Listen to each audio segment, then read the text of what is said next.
ശംഭോ കാലിന കൈവണം ഇടുന്നേ ശങ്കര ശംഭോ കാലിന കൈവണം ഇടുന്നേ. താന്ത്രിക വിധിപ്രകാരം പ്രാധാന്യമർഹിക്കുന്ന മറ്റൊരു ചടങ്ങാണ് കലശപൂജ.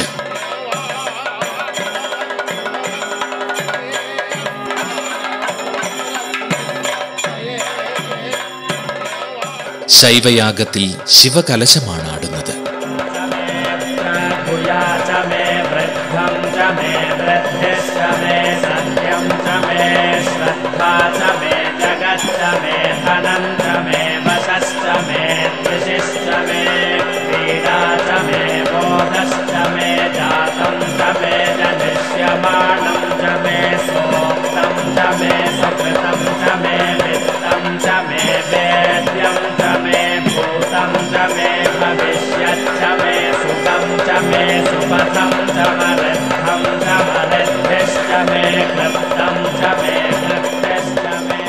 ധ്യാനവും യോഗവും സത്തും സത്യവും മോക്ഷദായകവുമായ ശിവസഹസ്രനാമാവലി ഭക്തരിൽ ശിവപ്രീതി ചൊരിയുന്ന സ്തോത്രമായി യാഗശാലയിൽ അലയടിച്ചു.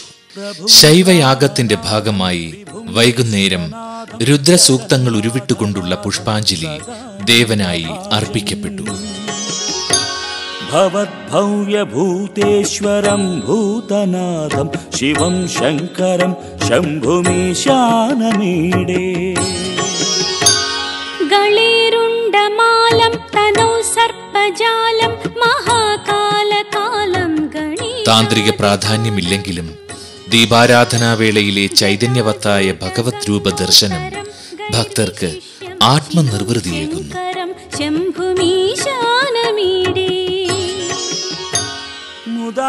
ശൈവ ആരാധനയുടെ ഭാഗമായ കാളസർപ്പയോഗ പൂജ വൈകുന്നേരത്തെ ചടങ്ങുകളുടെ ഭാഗമായി നടത്തപ്പെട്ടു. ബലി നൽകുന്നതിലൂടെ സംപ്രീതരാകുന്ന സർപ്പദൈവങ്ങൾ ഐശ്വര്യ സമൃദ്ധി നൽകി അനുഗ്രഹിക്കുമെന്നാണ് സങ്കല്പം.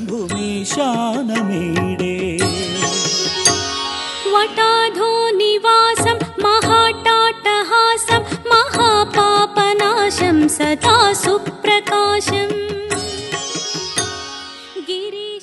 കേരളത്തിലെ ക്ഷേത്രാനുഷ്ഠാന കലകളിൽ പ്രധാനമായ വേട്ടേക്കാരൻ പാട്ട് ശിവാരാധനയോട് ബന്ധപ്പെട്ട് നിൽക്കുന്നു.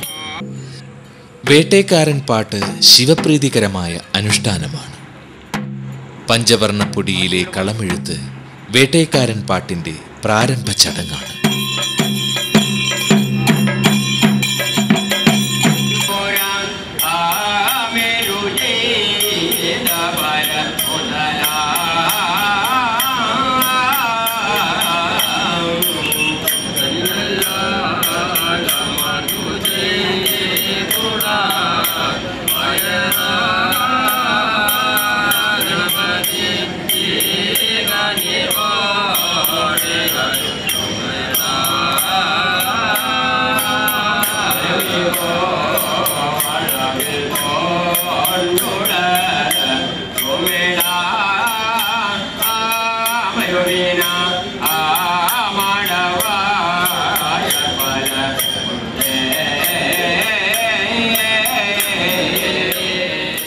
ശിവനും പാർവതിയും കിരാതരൂപം ധരിച്ച് നടന്നപ്പോൾ ജനിച്ച പുത്രനാണ് വേട്ടയ്ക്കൊരു മകൻ.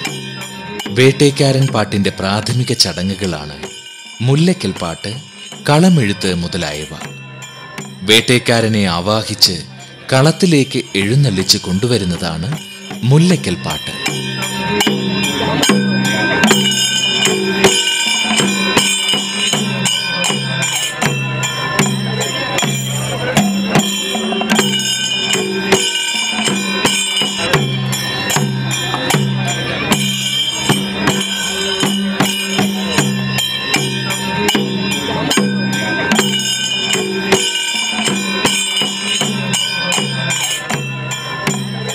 കളം മായ്ക്കൽ, നാളികേരമുടയ്ക്കൽ തുടങ്ങിയ ചടങ്ങുകളോടുകൂടി വേട്ടേക്കാരൻ പാട്ട് അവസാനിക്കുന്നു.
പ്രസാദ വിതരണം ഒന്നാം ദിവസത്തെ ചടങ്ങുകൾക്ക് അവസാനം കുറിച്ചു.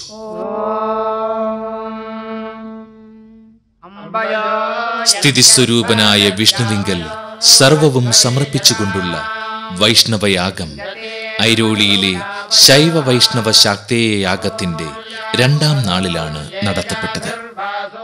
സർവജനരക്ഷകനായ വിഷ്ണുവിന്റെ അനുഗ്രഹാശിസുകൾ ഏറ്റുവാങ്ങി സായുജ്യമടഞ്ഞ ക്ഷേത്രായനം ആ ദിവ്യമുഹൂർത്തത്തിന്റെ അനുഭവങ്ങൾ പ്രേക്ഷകരുമായി പങ്കിടുവാൻ അടുത്തയാഴ്ച വീണ്ടും എത്തുകയായി.